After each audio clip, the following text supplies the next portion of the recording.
Hello guys, so let's discuss about economizer.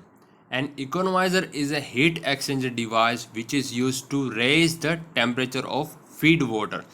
यानी कि जो बॉयलर में हम वाटर फीड कर रहे हैं उसका टेम्परेचर इंक्रीज करने के लिए हम इकोनोमाइज़र का यूज़ करते हैं। यहाँ पर एक एग्जांपल देखते हैं लामाउंट बॉयलर में। तो जो कोल्ड वाटर हम बाहर से बॉयलर में सर्कुलेट कर रहे हैं, पंपिंग कर रहे हैं उसका, यहाँ इकोनोमाइज़र में सबसे पहले उसको सप्लाई किया जाता है। यहाँ पर दिखाई दे रहा है कि ये इकोनोमाइज़र डिवाइस है। ये पूरी कन्वेक्टिव ट्यूब्स है, उसके सराउंडिंग में फ्लू गैसेस है।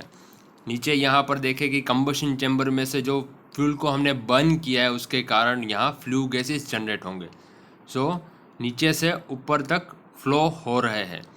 नाउ उनकी ही जो एनर्जी है उसका ही यूटिलाइज कर कर हमें इस जो कोल्ड वाटर है उसको टेम्परेचर प्रोवाइड करना है, जिससे हमारी ओवरऑल एफिशिएंसी इंक्रीज़ हो जाएगी।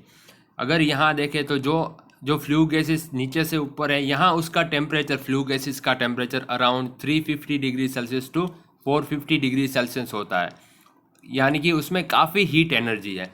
अगर हम उसका यूज़ नहीं करेंगे तो वो पूरी वेस्ट ही है, क्योंकि यहाँ से वो बाहर निकल जाएंगे और चिमनी के थ्रू डिस्चार्ज हो जाएंगे। यही वेस्ट हीट एनर्जी को हमें यूटिलाइज करना है इकोनोमाइज़र में। एंड जो हमने कोल्ड वाटर सप्लाई किया है बॉयलर में उसका टेम्परेचर हमें राइज कर देना है इकोनोमाइज़र के थ्रू। ये उसका मेन पर्पज़ है। नाउ उसके साथ ही ये देखते हैं कि भाई मेन एडवांटेज क्या है प्री हीटिंग का वाटर का। हमें जो वाटर हम फीड कर रहे हैं बॉयलर में उसका मेन एडवांटेज क्या है। So it reduces the amount of heat to be added to the water in boiler per kg of steam। अगर ध्यान से देखें हम कि जो हमारा मेन पर्पस क्या है बॉयलर का, कि हमें वाटर को स्टीम में कन्वर्ट करना है।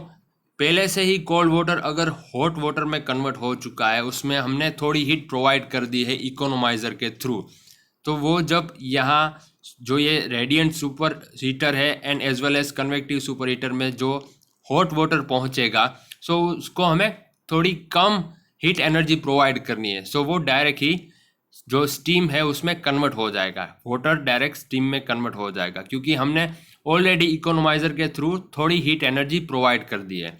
बट अगर इकोनोमाइज़र नहीं होता तो यहाँ पूरा कोल्ड वाटर ही होता और हमें काफ़ी ज़्यादा हीट एनर्जी प्रोवाइड करनी पड़ सकती होगी, जिससे वाटर स्टीम में कन्वर्ट होगा। बट हमने पहले से ही यहाँ वाटर को हीटअप कर दिया है, तो हॉट वाटर है, उसको स्टीम में कन्वर्ट करने के लिए हमें कम हीट एनर्जी प्रोवाइड करनी पड़ती है।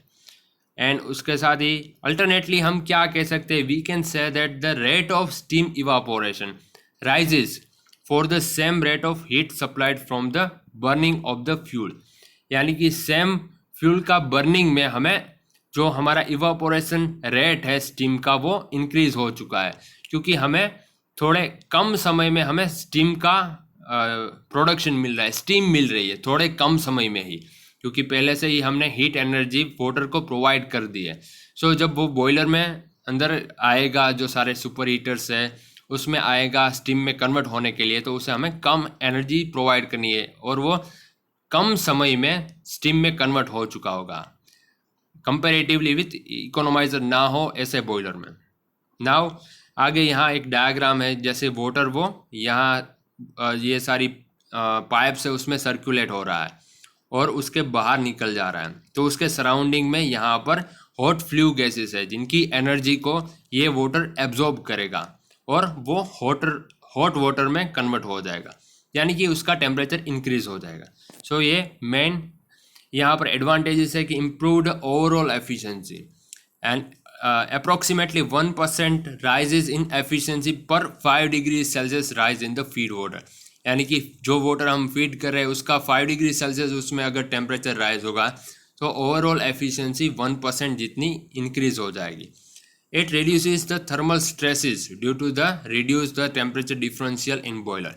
यानी कि हॉट हम यहाँ लामाउंट बॉयलर में ही देखें, जो हम यहाँ पर बॉयलर में वाटर प्रोवाइड कर रहे हैं वो कोल्ड नहीं है। यहाँ जो बाहर निकलेगा इकोनोमाइज़र के थ्रू वाटर, उसका टेम्परेचर ज़्यादा होगा, वो हॉट वाटर होगा, और यहाँ पर जो टेम्परेचर राइज होने वाला है उन दोनों का टेम्परेचर डिफरेंस कम हो जाएगा कंपेयर टू यहाँ हम डायरेक्ट ही रेडिएंट सुपर हीटर में कोल्ड वाटर प्रोवाइड करें, जिससे थर्मल स्ट्रेसेस है वो यहाँ कम हो जाएंगे।